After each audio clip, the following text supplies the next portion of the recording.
Թուրքիան դադարեցրել է C-130 ռազմական ինքնաթիռների թռիչքները 2 օր առաջ Վրաստանի տարածքում այդ տեսակի ինքնաթիռի կործանումից հետո, որի հետևանքով զոհվել էր 20 թուրք զինվորական։ Աղետի պատճառը դեռ հստակ չէ, թուրքական կողմը միայն հայտարարել է, որ ինքնաթիռում զենք զինամթերք չի եղել, Սև արխը գտնվում է Անկարայում հետաքննության համար։ C-130-ը վթարվել էր Ադրբեջանից Թուրքիա ուղևորվելիս, Պաշտպանության նախարարությունը հայտնել է, որ ինքնաթիռում անձնակազմից բացի եղել են թուրքական F-16-ներին սպասարկող 10 զինվորականներ, որոնք Բաքու էին մեկնել 44-օրյա պատերազմին նվիրված ռազմական շքերթին մասնակցելու։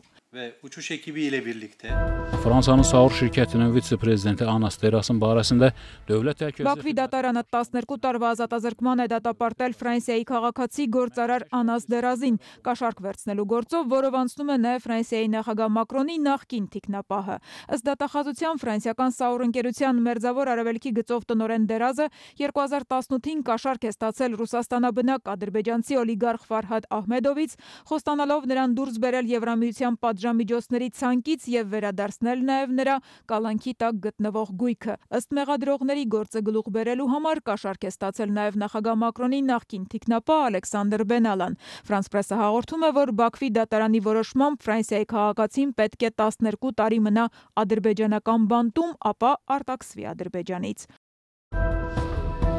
Ուկրաինայի նախագահը պահանջել է արդարադատության եւ էներգետիկայի նախարարների հրաժարականը կոռուպցիոն աղմկահարույց մեղադրանքներից հետո, որոնցում արդեն նաեւ Զելենսկու անունն է հիշատակվում։ Շաբաթասկզբին երկրի հակակոռուպցիոն կոմիտեն հայտարարել էր, թե էներգետիկ ոլորտում ստեղծված խոշորագույն կոռուպցիոն սխեմա է բացահայտել, որով մի շարք ներկա եւ նախկին պաշտոնյաներ շուրջ $100 միլիոն ապօրինի շահույթ են ստացել պետական էներգոատոմ ընկերության միջոցով։ Գործի շրջանակներում հետախուզվել էր նաեւ գործարար Տիմուր Մինդիչի բնակարանը, ով նախագահ Զելենսկու վաղեմի գործընկերն է։ Կոռուպցիոն սկանդալը թափ է հավաքում ռուսական առաջխաղացման ֆոնին։ Զելենսկին այսօր առաջին անգամ չի բացառել, որ ուկրաինական զորքը կարող է դուրս գալ ռազմավարական նշանակություն ունեցող Պոկրովսկից, որի համար կատաղի մարտեր են ամիսներ շարունակ։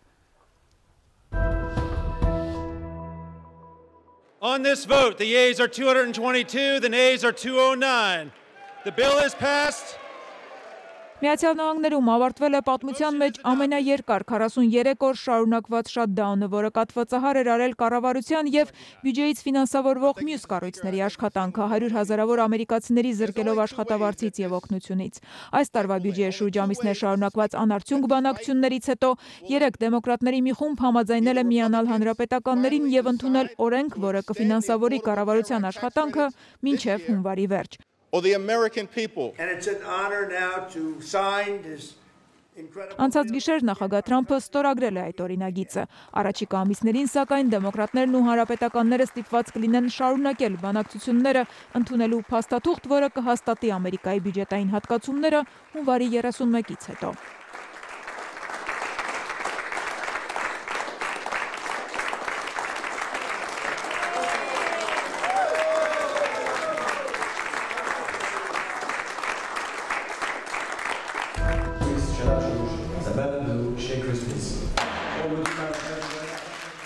Ժնևում Քրիշչիսի աշնանային աճուրդում $25 միլիոն վաճառվել է 9.5 կարատանոց ադամանդ, որը ստացել էր Melon Blue անունը, գույնի կապույտի պատճառով։ Քարը ժամանակին պատկանում էր ամերիկացի բարերար արվեստի գործերի եւ թանկարժեք իրերի մեծ հավաքածուով հայտնի Ռեյչել Լամբերտ Մելոնին։ Աճուրդի կազմակերպիչը հայտարարել է, քարի համար վճարված $25 միլիոն վկայում է, որ գեղեցիկի հանդեպ հետաքրքրությունն ու կիրքը չի մարում։